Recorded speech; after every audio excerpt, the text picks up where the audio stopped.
Photographed by Jonathan grassiThe. The following feature appears in the September 2017 issue of NYLON.Th. This fall, a slew of new and returning series are hitting the airwaves and popping up on streaming services.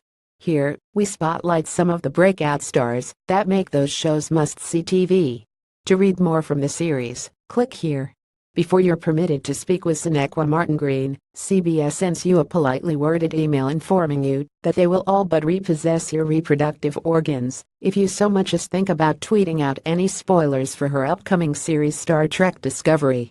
But she's used to the whole hush-hush routine from her days on The Walking Dead, another creative property boasting a wide and intense fandom. The first thing she does, after greeting you with a warm bear hug, is joke about the non-disclosure agreement, and from there, she's off. Her next stop, the final frontier. Under lock and key. I came to Discovery from another show that was highly secretive, so I was used to that. But Star Trek is locked all the way down. I couldn't confirm or deny any rumblings about what might happen on the show. I look forward to the point when everyone knows. It's more fun to engage, but I've gotten good at talking around stuff in public situations, finding ways to fully answer questions without really saying anything. You just pick one single aspect to expound on while leaving out the rest of the question. I could probably do all right in politics. A new generation. What makes Discovery distinct is how far we're taking serialized storytelling. We're building this show chapter by chapter, as if it were a novel. Other iterations have had aspects of serialized storytelling, but we're going all the way with it. Aside from that, the interpersonal dynamics that we're tapping into set this apart. You can't explore the outside world without exploring the interiors of these characters, and this show finds the connective tissue between those two parts. Forging ahead, the progress we've seen in representation for women of color in the entertainment industry is admirable, and we've got to at once celebrate that progress while continuing to press forward.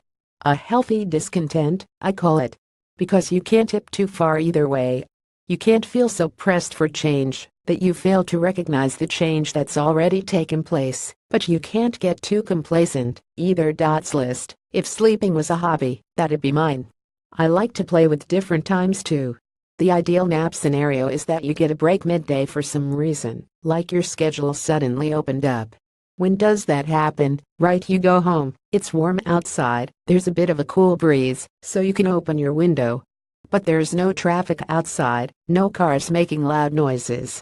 Maybe just birds and the faint sounds of children playing. Throw in a wind chime. And you just play some nature sounds, turn on your white noise machine, and you get 30 good minutes. Just long enough to reset, and then when you wake up, you have food somehow. Bustier by Machino. Topped by Adam Selman, Pants by Simone Roca, Shoes by Rachel Comey, Earrings by In God We Trust. Styled by Heather Newberger. Hair David Cruz for Kevin Murphy at Art Department. Makeup and Cole Hagen at Artilist for Christian Labatten Beauty.